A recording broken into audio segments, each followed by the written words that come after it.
انس رضی الله عنه د رسول الله صلی الله علیه وسلم نه روایت کوي چې پیغمبر علیه الصلاة وسلام فرمایل چې زما په امت به داسې حالت راشي چې هغه څوک په خپل دین باندې استقامت کوي د فحشاو د منکراتو په مقابل کې صبر کوي هغه داسې وي لکه ګویا چې سکروټی په لاس کې اخیستی وي د اور سکروټی په لاس کې اخیستی یعنی داسې وخت به راځي چې د فسق او فجور د وجې نه خلکو نه به الله رب العزت هیر شي او خلکو ته به د الله رب العزت په احکامو او د محمد رسول الله په لارښوونو عمل ګران وي او د حرامو نه ځان ساتل او په حلالو عمل کول یا حلال خوړل دا به خلکو ته ډیر ګران وي.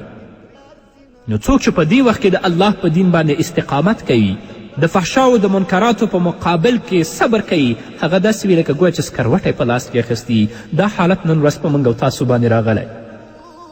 هغه کسان چې د اسلام دښمنان دي د انسانیت دښمنان دي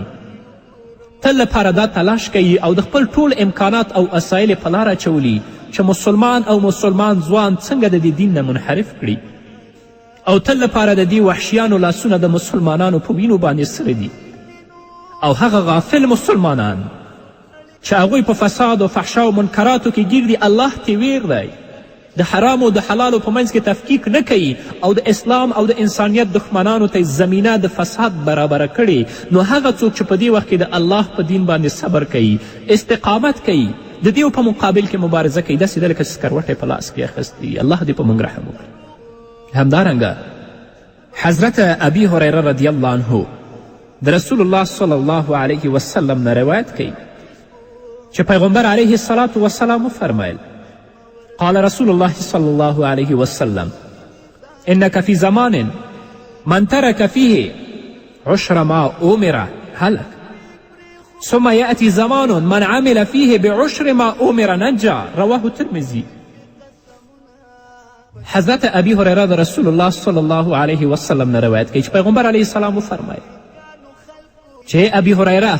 دا وخت تاسې په داسې زمانه کې ژوند کوي ته په داسې زمانه کې ژوند کوي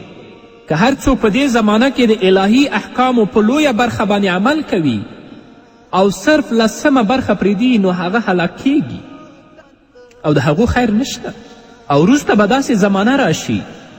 چې هر څوک په هغې زمانه کې د الهي احکامو صرف په لسمه برخه باندې عمل کوي غټه حصه یې پرېږدي الله به هغو ته نجات ورکوي. د محمد رسول الله صلی الله علیه وسلم په مبارکه زمانه کې د پیغمبر صلی الله علیه وسلم د تعلیم او د صحبت او د معجزو د لیدلو په وجه هلته داسې ماحول جوړ شوی و چې د الله پاک په احکامو په ذوق او شوق سره عمل کول د خلکو خوښه ګرځېدلې وه. هغوی د پیغمبر صلی الله علیه وسلم د صحبت نه دومره بهرهمند ول د رسول الله لیدلو په هغو دومره تاثیرات کړي ول چې هر چا په خپل شوق سره او په خپل ذوق سره نیک عملونه کول او دا هغو دپاره یو طبیعت ګرځېدلی و نیک عمل او د الله د رسول اطاعت او فرمانبرداري د هغو یو طبیعت او یوه خاصه جوړه شوې وه.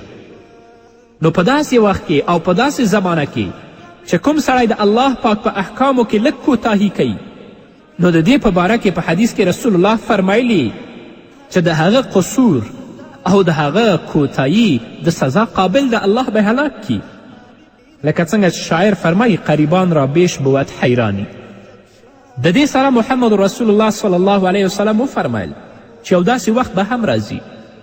چې ماحول او زمانه به د دین دپاره سازګار نه وي.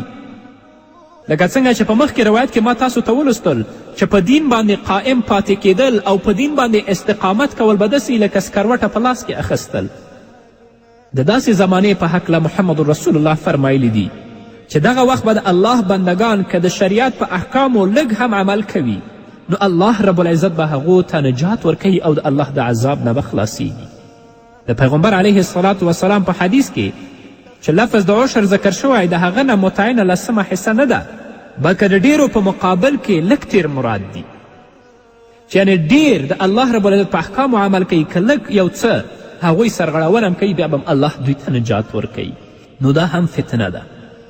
چې کومه زمانه د محمد رسول الله و هغه خیر القرون وه چې ورپسې وه هغه هم خیر القرون وه او دا هغه زمانه ده چې پیغمبر علیه الصلاة وسلام د دې په هکله ویلي چې دلته به کذب و دروغ و فحشه و منکرات به خپریږي او په داسې وخت کې څوک چې د محمد رسول الله په دین باندې عمل کوي د رسول الله په سنتو عمل کې الله به هغه ته د شهیدانو اجر او ثواب ورکوي او که د دنیا مادیاتو او د دنیا لذاتو خواهشاتو دې ته دوکه ورکړه او په دې آخر زمانه کې په فتنو کې راګیر شو نو د الله په عذاب او په لعنت کې به ګیري او د دې فتنو په واسطه به الله د دې ایمان هم زائله کړي. نو قدرمنو اوریدونکو، زما مسلمانانو ورونو او خویندو، ژوند ډیر محدود دی، ژوند ډیر کم دی. هیڅوک د خپل د ژوند د وخت ضمانت نشي کولی. زه دا ضمانت هم نشم کولی چې د دې سټډیو نه به زه ژوندی وځم خپل کور ته به ځم. دا ضمانت زه هم نشم کولی او نه څوک ماته کولی شي. نو راشئ په دې آخره زمانه کې چې د فتنو زمانه ده، واقعا د فتنو زمانه ده، الله ته متوجه شئ. د خپل عملونه، د خپل معاملات، د خپل جامه، د خپل اخلاق، د خپل کړنې ټولې د محمد رسول الله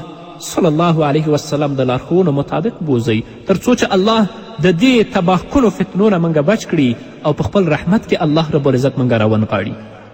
او که په داسې وختونو کې هم د اسلام او د انسانیت دښمنانو په قدم باندې موږ قدم کیښوده، لکه څنګه چې رسول الله په حدیث کې فرمایلی، او جاهلانه او کورکورانه د دوی تقلید موږ شروع که او